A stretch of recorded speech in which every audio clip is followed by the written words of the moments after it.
Chaque année, près de 30 000 personnes sont secourues par les sauveteurs en mer de la SNSM. L'association compte 11 000 bénévoles qui font preuve d'un dévouement indéfectible. Ils assurent la sécurité en mer comme sur les côtes, en métropole et outre-mer, parfois au péril de leur vie. Bienvenue dans la 5e saison de Canal 16, une série de podcasts inédits de la SNSM dans laquelle sauveteurs et rescapés nous racontent certains des sauvetages les plus emblématiques effectués le long des côtes françaises. Dans cet épisode, Olive affronte une tempête en pleine nuit pour secourir un voilier en perdition au large d'Oléron. Un homme à la mer, 3 passagers livrés à eux-mêmes sur un bateau incontrôlable, des vagues de 7 mètres. C'est une intervention à haut risque où chaque minute compte.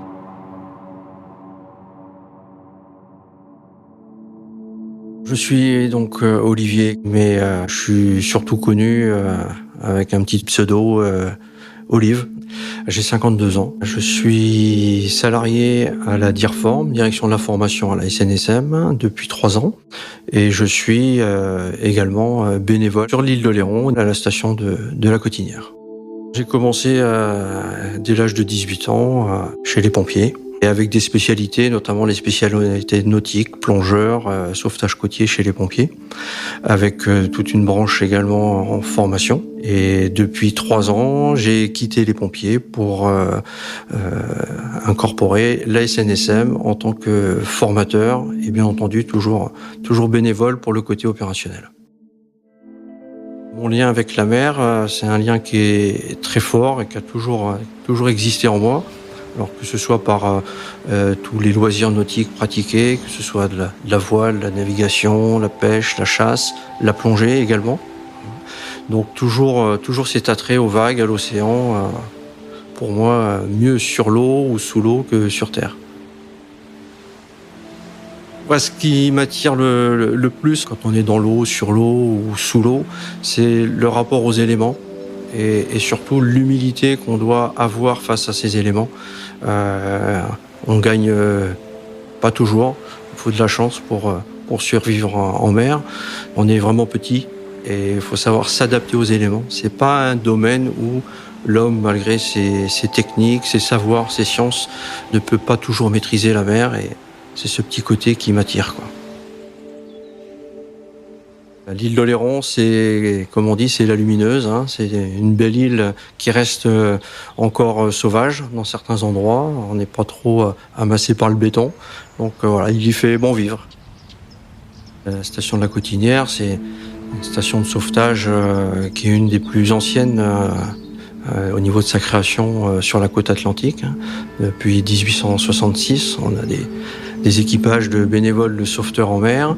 Alors on est situé sur l'île d'Oléron, au niveau de la façade ouest atlantique. C'est une station qui est très conviviale, avec une grande partie des bénévoles issus de la marine de pêche, vu que la Cotinière, c'est un port de pêche. Donc voilà, une belle ambiance où tout le monde partage, c'est convivial et on vit des très bons moments. Alors sur l'île d'Oléron, on a à la fois des zones plutôt dangereuses au nord et au sud. Donc Chassiron, comme on dit chez nous, c'est un point noir, un point particulier. Malheureusement, lors des incidents ou accidents en mer, on peut noter de nombreuses victimes. On a un phénomène déjà dès que la houle et les vents viennent frapper à force sur les roches, avec les hauts fonds rocheux, ça crée un système de vagues et de déferlantes assez puissantes. On est le 20 novembre 2023. Je fais mes courses et là le téléphone sonne avec une sonnerie un peu particulière. Donc je sais tout de suite que c'est Voilen, donc notre système d'alerte. Donc je décroche et puis j'entends alerte SAR, déclenchement des moyens, SNSM 070. L'alerte SAR, c'est Search and Rescue, c'est le sauvetage de vie humaine. Donc je sélectionne la touche étoile sur le clavier pour signaler à mon patron de sortie que je suis prêt à partir. Donc là, au vu de la météo, faut pas traîner. On a une petite tempête là sur nos côtes. Là.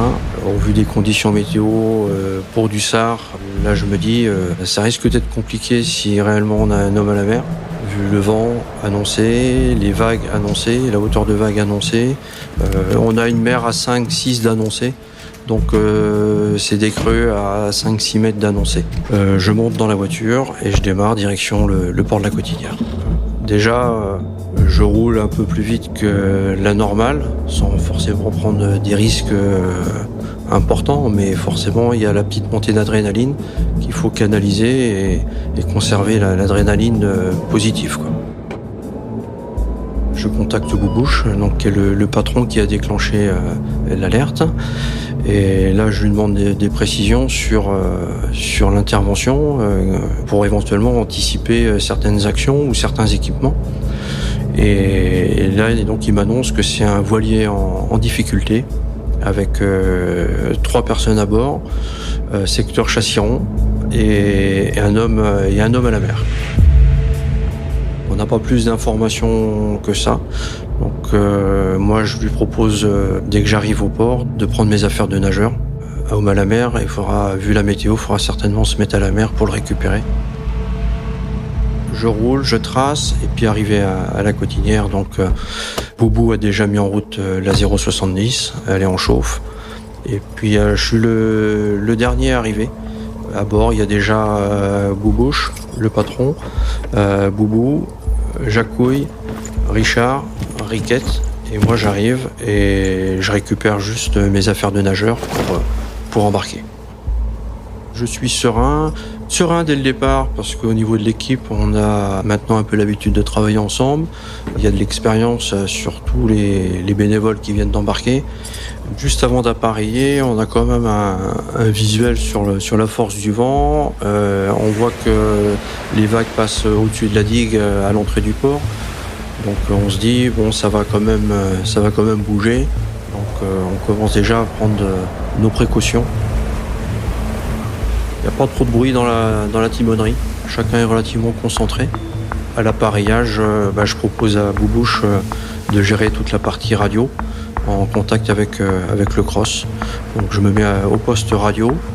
Et là, comme il fait nuit, on ne se rend pas bien compte au niveau de l'état de la mer, les creux. On voit que ça déferle. On a les crêtes blanches devant nous.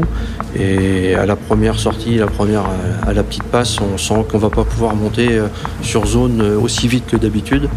En règle générale, avec le CTT 070, on tourne à 19 nœuds. Là, on était à peine à 15 nœuds tellement ça enfournait. Je ne peux pas m'asseoir. Le pic avant de la 070 enfourne les vagues qui déferlent à la sortie du port. Donc, obligé de rester debout pour avoir une certaine sécurité, quoi. Et cette nuit, en fin de compte, on se rend compte tout de suite que ça va pas être une promenade. Avec le cross en contact, on apprend que il y a trois personnes sur un voilier à la dérive sous voile et que le 4e naufragé, donc le skipper, il est à la mer en dérive. On n'a pas plus d'informations. Les moyens engagés, l'hélicoptère Guépard Yankee, c'est l'hélico de la Marine nationale qui est engagé pour partir sur zone. Et j'apprends également que le voilier Critère 8, qui est un voilier de compétition de 18 mètres, se déroute sur zone, également à l'appel du cross sur le relais Médée. Critère 8 sur zone, un visuel sur le voilier.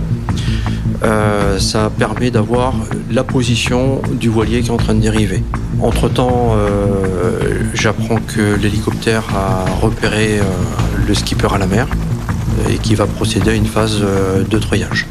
En fin de compte, il a voulu se déplacer, il était à la barre, il a voulu se déplacer pour récupérer quelque chose, un téléphone ou quoi que ce soit, et une déferlante l'a projeté en dehors du voilier.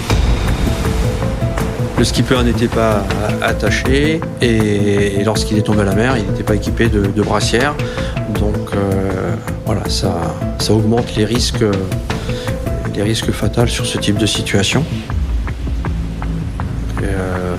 Le point positif, c'est qu'il avait une petite lampe frontale avec lui. Et c'est ce point lumineux notamment qui a permis au pilote de l'hélicoptère de le repérer malgré la hauteur de vague et les conditions assez compliquées.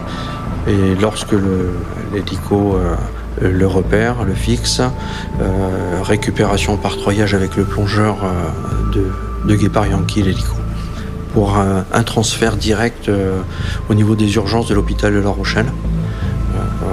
Où là, il était pris en charge avec une hypothermie. Tous les risques que ça comporte étaient pris en charge directement aux urgences.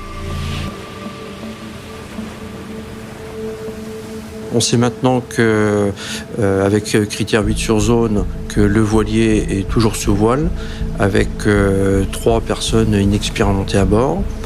Donc ça amène une dérive droit sur les roches et les hauts fonds de Chassiron. J'essaie de rentrer en contact avec eux par VHF. On arrive à communiquer, mais difficilement parce qu'ils ne maîtrisent pas la radio. J'arrive à leur demander, à leur passer le message, qu'ils s'équipent de leur brassière de survie, qu'ils n'avaient pas encore mis. Ça a été un petit peu long parce qu'ils ne savaient pas où ils étaient dans le bateau. Déjà, on a réussi à récupérer les moyens de flottabilité au cas où le voilier se retourne au vu de la situation météo qui avait empiré depuis le départ en intervention. Là, on se retrouve avec des vagues à 6, voire 7 mètres déferlantes et un vent à force 6. Arrivé sur zone, on fait un tour de reconnaissance. Donc, Boubouche entame la manœuvre pour venir à proximité de l'embarcation. Là, on en déduit plusieurs choses. L'approche du voilier va être compliquée au vu de la météo. Et on a 3 personnes qui sont dans le cockpit à l'arrière, donc à moitié affalés dans le cockpit. 3 hommes entre 60 et 65 ans, comme ça, communication très réduite, très restreinte. Et personne ne tient la barre en fin de compte. Les 3 personnes sont dans le cockpit, dérivent souvent et même pas une personne pour essayer de diriger le voilier. On a du mal à communiquer et à savoir pourquoi ils sont encore sous voile. La première des choses en tempête, c'est d'affaler tout de suite la voilure et replier toute la voilure pour qu'il n'y ait plus de prise au vent et limiter la dérive. Je fais le point avec Boubouche pour essayer de trouver la meilleure des solutions. On élimine l'idée de leur lancer une remorque entre la faiblesse physique, l'inexpérience, qu'ils n'ont même pas réussi à mettre leur gilet de sauvetage correctement. Il faut qu'on fasse vite parce que la dérive est importante. La mer elle stabilise pas, elle forcit. Si on n'agit pas tout de suite, le voilier part à la côte et au vu des conditions, ce serait difficile pour les naufragés de s'en sortir. La seule idée possible, c'est de déporter un équipier sur le voilier. Je propose à Boubouche, au patron, de me larguer sur le voilier, essayer de sauter dessus pour au moins sécuriser les personnes qui sont à bord, avoir un bilan de santé déjà des naufragés. Il y a, on va dire, 9 chances sur 10 d'atterrir dans l'eau plutôt que d'atterrir sur le voilier. Je demande aux grosses dans combien de temps l'hélico Guépard Yankee peut revenir sur zone pour éventuellement récupérer un homme à la mer. Le point de situation, c'est qu'on a 45 minutes de dérive à la mer. Ça permet de se dire, voilà, si on n'arrive pas à avoir la petite chance sur 10 à atterrir sur le voilier, quand on va sauter, on a 45 minutes dans l'eau. On a toujours nos creux de 6 mètres, donc ça crée pas mal d'embruns, ça gêne aussi la visibilité, la communication, il y a beaucoup de bruit, beaucoup de vent, les vagues, les déferlantes, donc c'est compliqué de communiquer. Si on n'arrive pas à atterrir sur le voilier pour les prendre en charge, malheureusement il y a de fortes chances pour qu'on retrouve le bateau le lendemain matin à la côte avec malheureusement 3 corps à proximité, quoi. Il y a Boubouche qui est à la barre, Riquette qui fait l'intermédiaire et moi qui suis prêt à sauter. Riquette essaye de guider Boubouche pour que je puisse sauter avec un minimum de distance, quoi. Là, je me présente au niveau de la porte arrière bâbord. Et puis là, c'est concentration maximum. Je suis dans l'attente du go. J'ai confiance à mes collègues, quoi. Et puis, les gars sont expérimentés, ils savent ce que c'est que la mer. Ils sont là pour m'aider en cas de problème. Donc, c'est à ce moment-là qu'il faut poser le cerveau et sauter au bon moment, quoi. Boubouche s'approche. Et puis, on ne sait pas pourquoi. Au moment où je suis prêt à sauter, comme une accalmie, je peux sauter assez facilement. Et j'atterris sur le voilier. Et puis, je vois 3 personnes qui me regardent avec des yeux un peu hagards, complètement avachis dans le cockpit arrière. Il y en a 2 qui sont malades, trempés, à vomir partout, exténués. Et la 3e personne qui essaye de communiquer à la radio, je m'aperçois rapidement qu'en fin de compte, elle ne se rend pas compte de ce qui se passe, quoi. La première réaction, c'est que je leur mets leur gilet correctement. À n'importe quel moment, on peut chavirer, quoi, hein. Donc là, on est toujours à la dérive sous voile. Deuxième objectif, c'est d'affaler les voiles, sauf que le système est bloqué en tête de mât. Et là, j'ai qu'une seule solution, c'est que je coupe toutes les drisses. Les drisses, c'est les boutes qui permettent de mettre les voiles en place. Ça limite la dérive, ça sécurise un minimum. Là, on passe une remorque. J'annonce à Boubouche que c'est OK, on peut faire route sur le port de la Cotinière. Je me remets en place dans le cockpit pour pouvoir reprendre la barre. Pour les sécuriser, je les assois entre mes jambes en fin de compte pour pouvoir les maintenir. Il y a toujours le risque de se retourner. Donc c'est pour ça que le 3e qui était encore dans le carré, je l'ai fait sortir pour que, en cas de retournement, on se retrouve à la mer et non pas coincé à l'intérieur du bateau retourné. J'ai enfin un petit peu de temps pour faire un bilan de santé des 3 personnes. Ils sont très choqués de la situation, très affaiblis, à vomir partout. Là, c'est là qu'ils m'expliquent un petit peu leur périple. Donc, quoi, l'objectif, c'était d'atteindre le port des Sables-d'Olonne et qui partait de l'estuaire de la Gironde. Et qu'il y a eu une petite attention un peu légère au niveau des prévisions météo. Et c'est là qu'ils m'apprennent également que, eux, c'est 3 voyageurs à bord d'un voilier, mais aucune connaissance, aucune expérience de la mer, de la navigation, que le seul qui maîtrisait la navigation et la voile, c'est le skipper qui est tombé à la mer. Le déclenchement des secours à la base, c'est via le centre opérationnel des pompiers, parce qu'ils ne savaient pas se servir d'une radio. C'est long, 3 heures de route. Pendant 3 heures, je ne vois pas la vedette qui est 100 mètres devant moi. Et eux, ils ne voient pas le voilier, ils voient juste le mât qui se couche d'un côté et de l'autre en permanence. On arrive au port. Une fois que les naufragés sont pris en charge, un peu de fierté, une belle satisfaction pour tout le monde d'avoir fait ce sauvetage vu les conditions de mer, quoi. Quand on embarque des copains, des amis, de la famille, il y a un minimum d'informations de sécurité à transmettre avant d'appareiller. Savoir où se trouvent les gilets, comment les mettre, savoir transmettre un message d'alerte, savoir stopper l'embarcation, que ce soit une embarcation à moteur, que ce soit un voilier, un point météo, un point sur les marées. Il faut que nos plaisanciers ou futurs plaisanciers prennent en compte toute cette gestion de sécurité avant de partir. On a réussi la mission parce qu'on a été une équipe soudée. Chacun a pu compter sur le copain qui était à côté. Chapeau. Au canot tout temps 0,70. On a encore fait un énième sauvetage barré par une équipe, mais il faut rendre hommage au canot.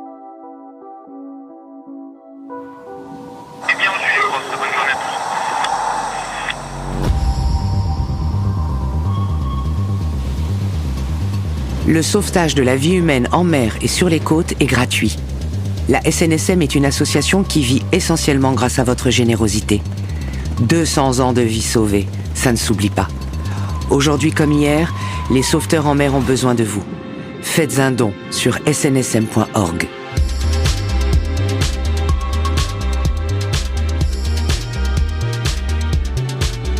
C'était le 6e épisode de la saison 5 de Canal 16. Une histoire de la SNSM racontée au micro de Chloé Vibo, avec la voix de Rebecca Finet, réalisée par Nicolas Deferrand, mixée par Ben Oriel et produit par l'Acmé.